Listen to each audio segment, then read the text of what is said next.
Dear Esther, the gulls do not land here anymore. I've noticed that this year they seem to shun the place. Maybe it's the depletion of the fishing stock driving them away. Perhaps it's me. When he first landed here, Donnelly wrote that the herds were sickly and their shepherds the lowest of the miserable classes that populate these Hebridean islands. 300 years later, even they have departed.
There was once talk of a wind farm out here, away from the rage and the intolerance of the masses. The sea, they said, is too rough for the turbines to stand. They clearly never came here to experience the becalming for themselves. Personally, I would have supported it. Turbines would be a fitting contemporary refuge for a hermit. The revolution and the permanence.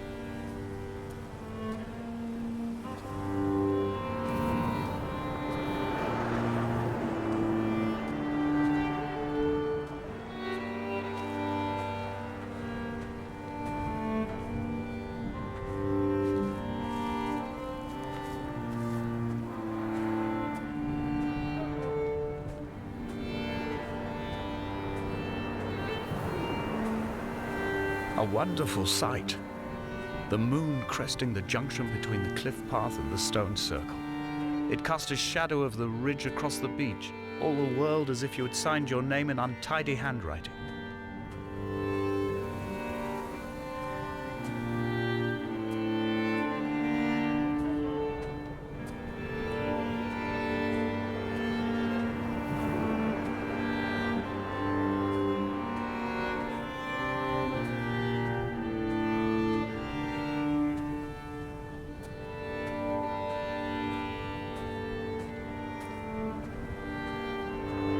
When someone had died or was dying, or was so ill they gave up what little hope they could sacrifice, they cut parallel lines into the cliff, exposing the white chalk beneath. You could see them from the mainland or the fishing boats, and know to send aid or impose a cordon of protection, and wait a generation until whatever pestilence stalked the cliff paths died along with its hosts. My lines are just for this. to keep any would-be rescuers at bay. The infection is not simply of the flesh.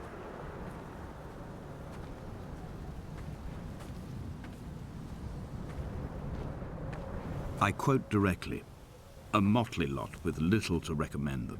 I have now spent 3 days in their company. That is, I fear, enough for any man not born amongst them.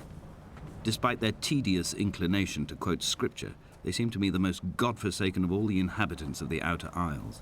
Indeed, in this case, the very gravity of that term, forsaken by God, seems to find its very apex. It appears to me that Donnelly, too, found those who wander this shoreline to be adrift from any chance of redemption. Did he include himself in that, I wonder?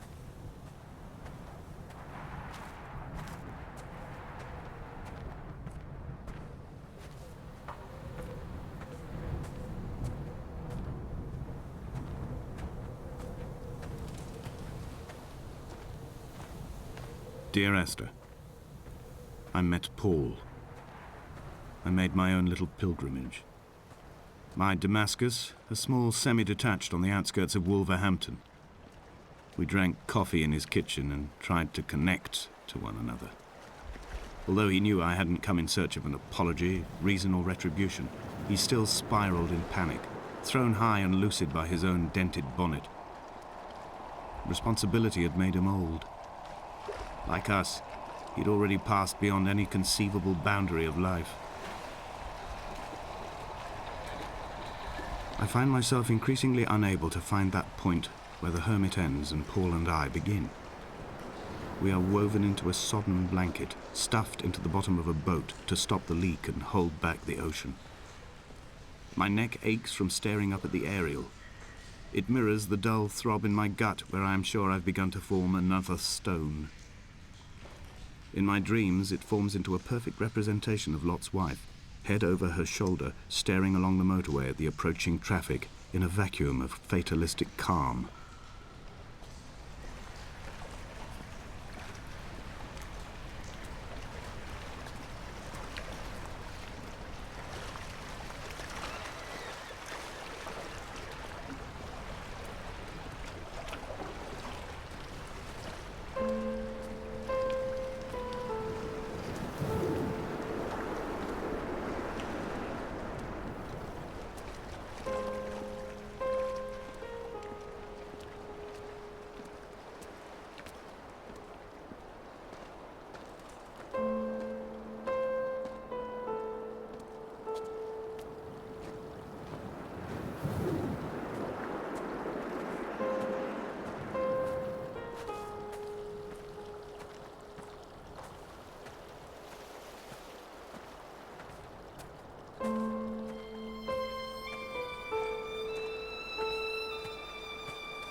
He still maintains he wasn't drunk, but tired.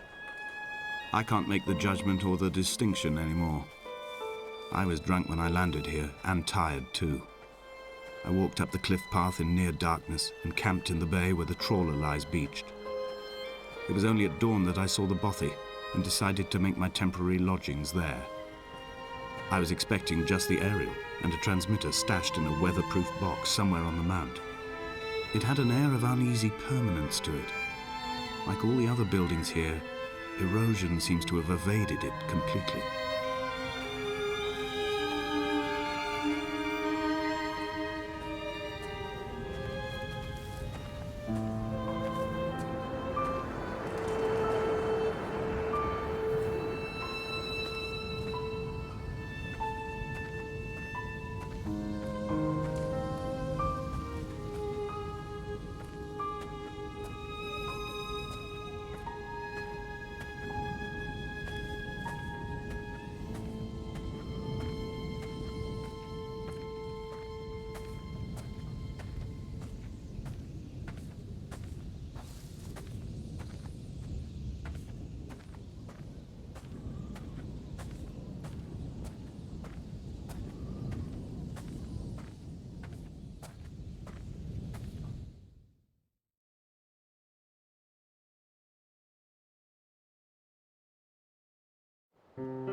Dear Esther, I have now driven the stretch of the M5 between Exeter and Bristol over 21 times.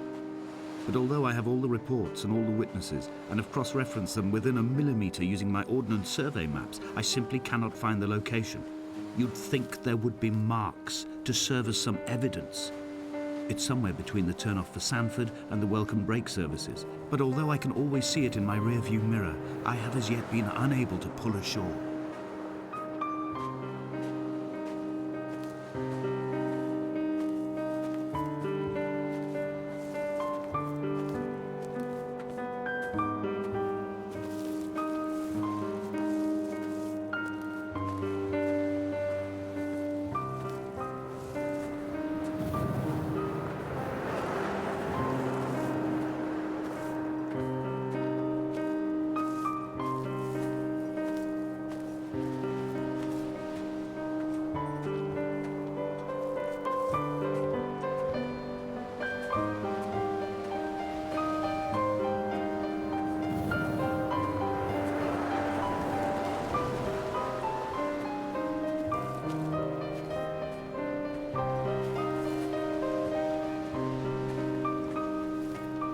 An imagined answer phone message. The tires are flat, the wheel spins loosely, and the brake fluid has run like ink over this map, staining the landmarks and rendering the coastline mute, compromised. Where you saw galaxies, I saw only bruises cut into the cliff by my lack of sobriety.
There must be a hole in the bottom of the boat. How else could new hermits have arrived?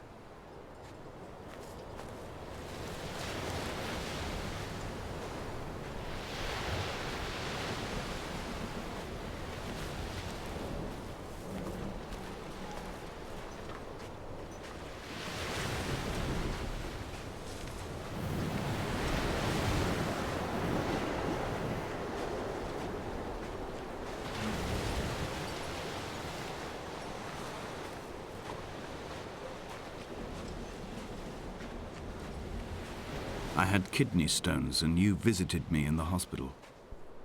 After the operation, when I was still half submerged in anesthetic, your outline and your speech both blurred. Now my stones have grown into an island and made their escape, and you have been rendered opaque by the car of a drunk.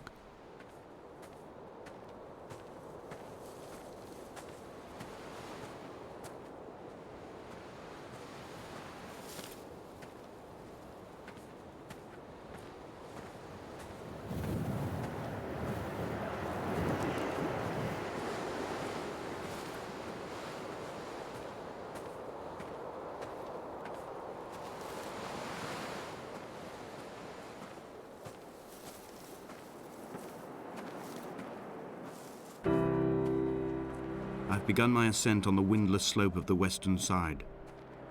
The setting sun was an inflamed eye squeezing shut against the light shone in by the doctors. My neck is aching through constantly craning my head up to track the light of the aerial. I must look downwards, follow the path under the island to a new beginning.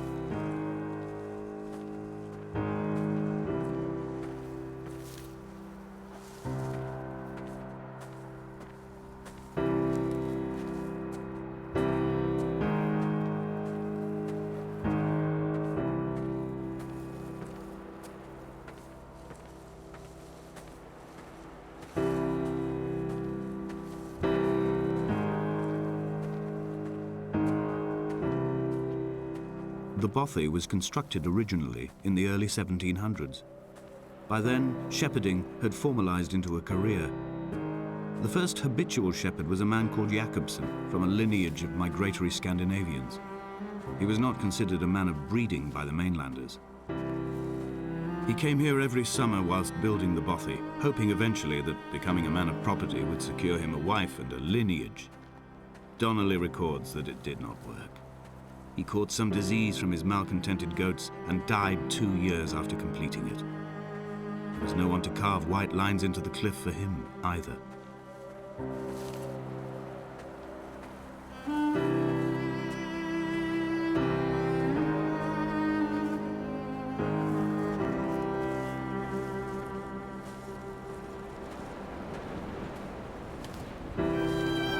Inventory. A trestle table we spread wallpaper on in our first home. A folding chair I laughed at you for bringing camping in the lakes. I was uncomfortable later and you laughed then. This diary, the bed with the broken springs. Once asleep you have to remember not to dream. A change of clothes, Donnelly's book stolen from Edinburgh Library on the way here. I will burn them all on the last morning and make an aerial of my own.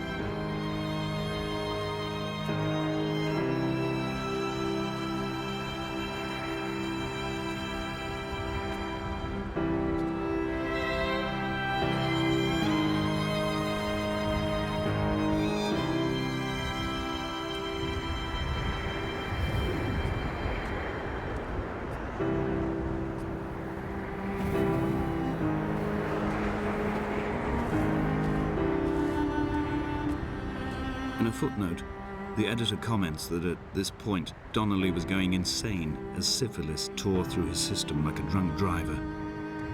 He's not to be trusted. Many of his claims are unsubstantiated, and although he does paint a colourful picture, much of what he says may have been derived directly from his fever. But I've been here, and I know, as Donnelly did, that this place is always half imagined. Even the rocks and caves will shimmer and blur with the right eyes.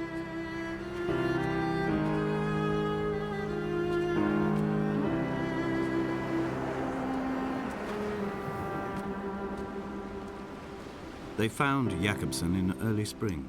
The thaw had only just come. Even though he'd been dead nearly 7 months, his body had been frozen right down to the nerves and had not even begun to decompose.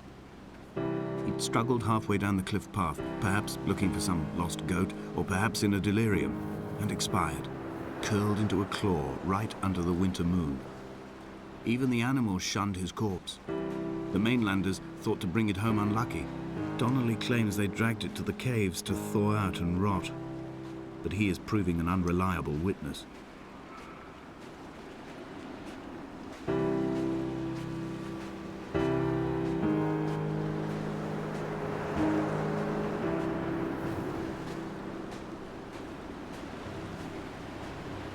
Climbing down to the caves, I slipped and fell and have injured my leg.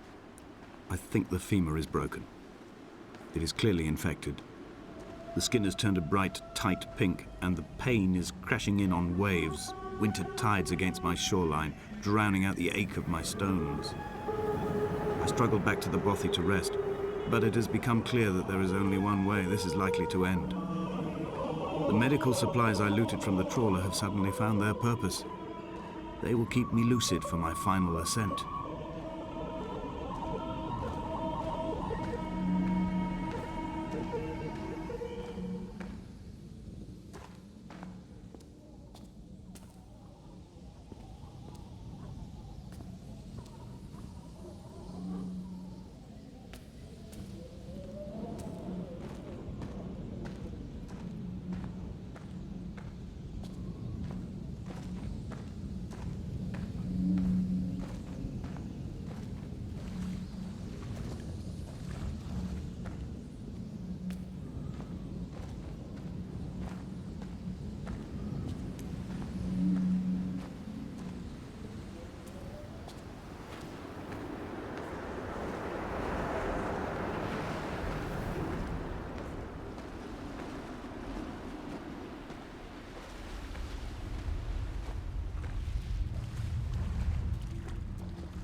Donnelly did not pass through the caves.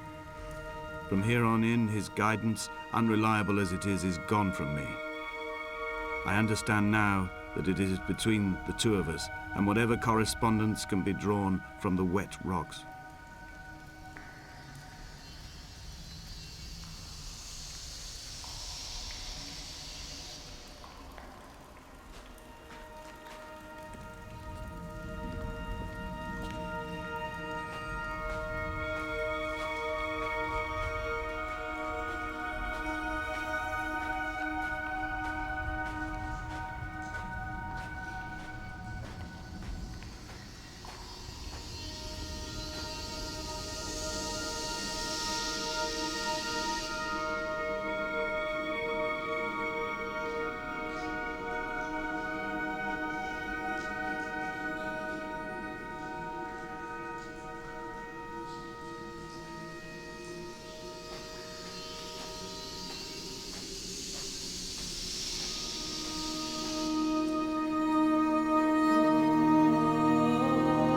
There is no other direction, no other exit from this motorway. Speeding past this junction, I saw you waiting at the roadside, a one last drink in your trembled hands.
If the caves are my guts, this must be the place where the stones are first formed.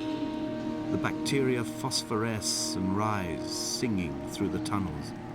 Everything here is bound by the rise and fall, like a tide. Perhaps the whole island is actually underwater.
I will hold the hand you offered to me. From the summit down to this well, into the dark waters where the small flowers creep for the sun. Headlights are reflected in your retinas, moonlit in the shadow of the crematorium chimney.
I sat here and watched two jets carve parallel white lines into the sky. They charted their course, and I followed them for 21 minutes until they turned off near Sanford and were lost. If I were a gull, I would abandon my nest and join them. I would starve my brain of oxygen and suffer delusions of transcendence. I would tear the bottom from my boat and sail across the motorways until I reached this island once again.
we shall begin to assemble our own version of the North Shore. We will scrawl in dead languages and electrical diagrams and hide them away for future theologians to muse and mumble over. We will send a letter to Esther Donnelly and demand her answer.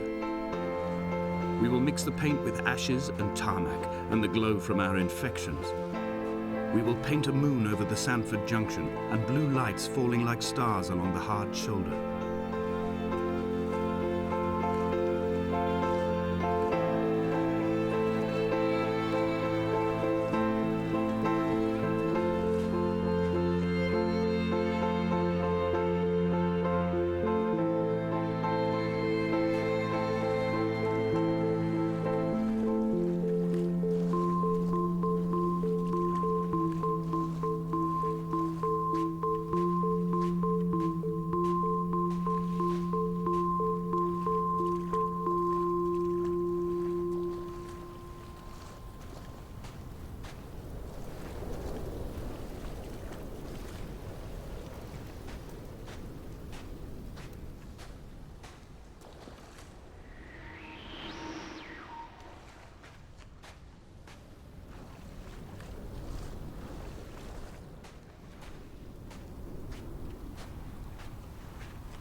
There were chemical diagrams on the posters on the walls on the waiting room. It seemed appropriate at the time. Still life abstractions of the processes which had already begun to break down your nerves and your muscles in the next room. I crammed diazepam as I once crammed for chemistry examinations. I am revising my options for a long and happy life.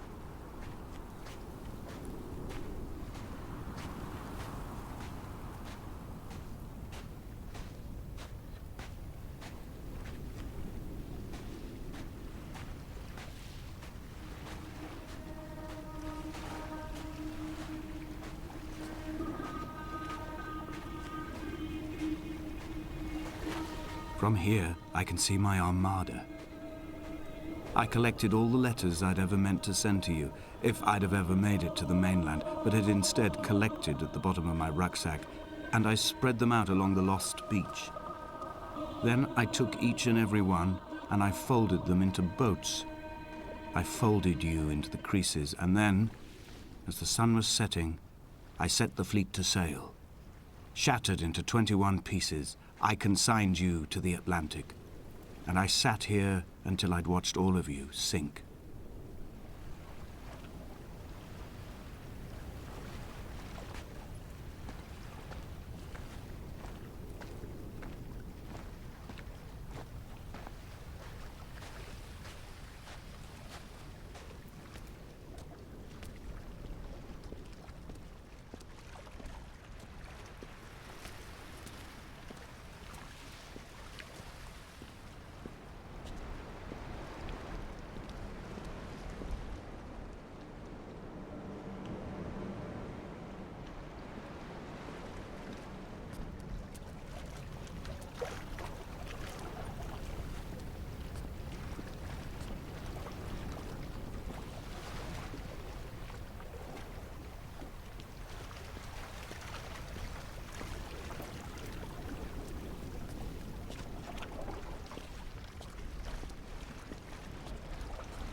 A sound of torn metal, teeth running over the edge of the rocks, a moon that casts a signal. As I lay pinned beside you, the ticking of the cooling engine, and the calling from a great height, all my mind as a bypass.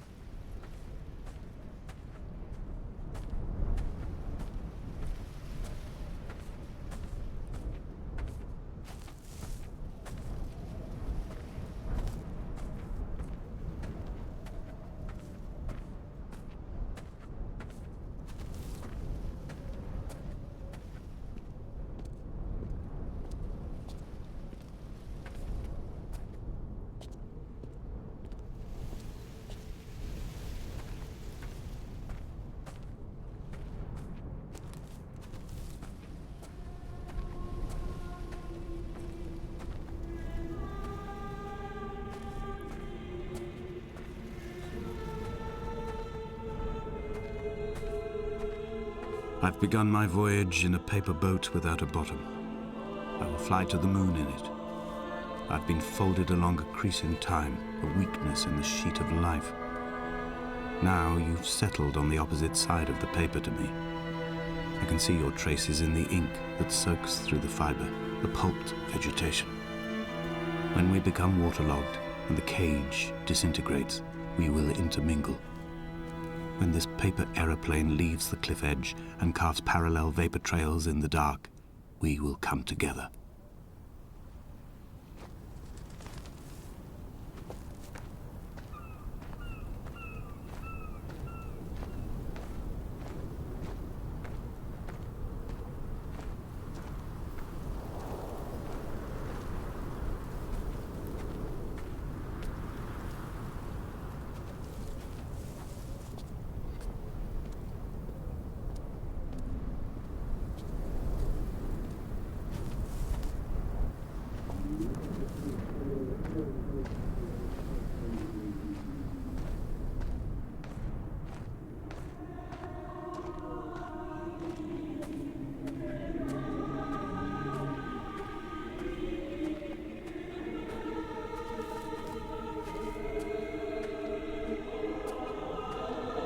If only Donnelly had experienced this, he would have realized he was his own shoreline, as am I. Just as I am becoming this island, so he became his syphilis, retreating into the burning synapses, the stones, the infection.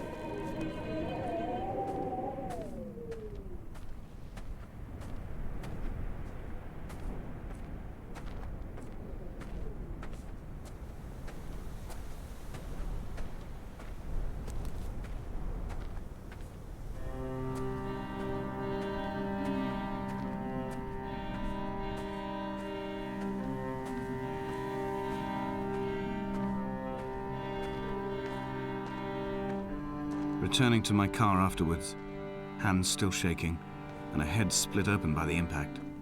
Goodbye to tearful aunts and traumatized uncles. Goodbye to the phenomenal. Goodbye to the tangible. Goodbye Wolverhampton. Goodbye Sanford. Goodbye Cromer. Goodbye Damascus. This cliff path is slippery in the dew. It is hard to climb with such an infection. I must carve out the bad flesh and sling it from the aerial. I must become infused with the very air.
I have dredged these waters for the bones of the hermit, for the traces of Donnelly, for any sign of Jakobsen's flock, for the empty bottle that would incriminate him.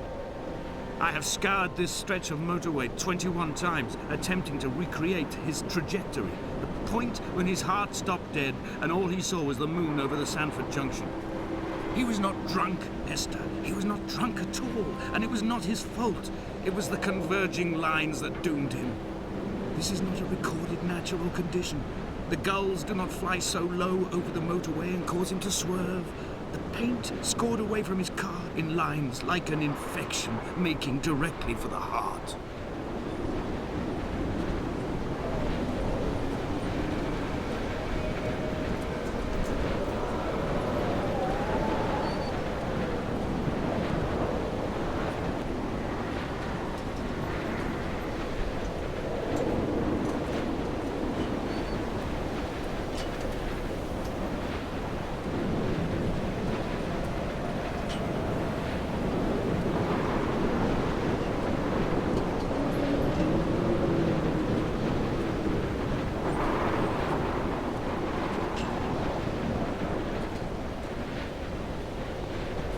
will leave twin vapor trails in the air, white lines etched into these rocks.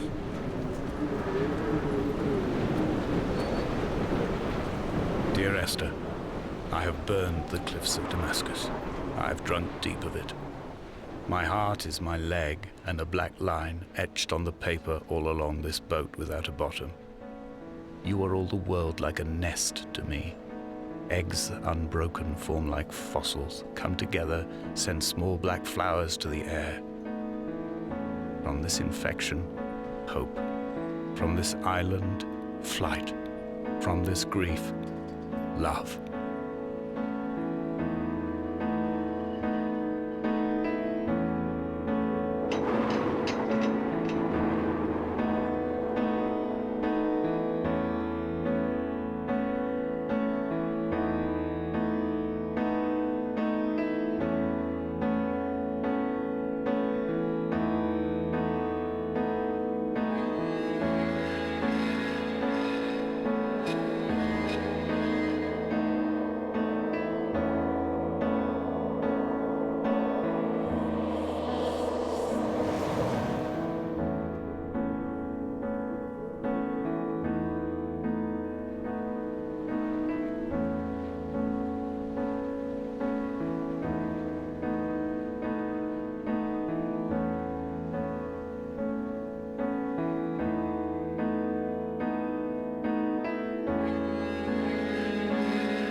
Come back.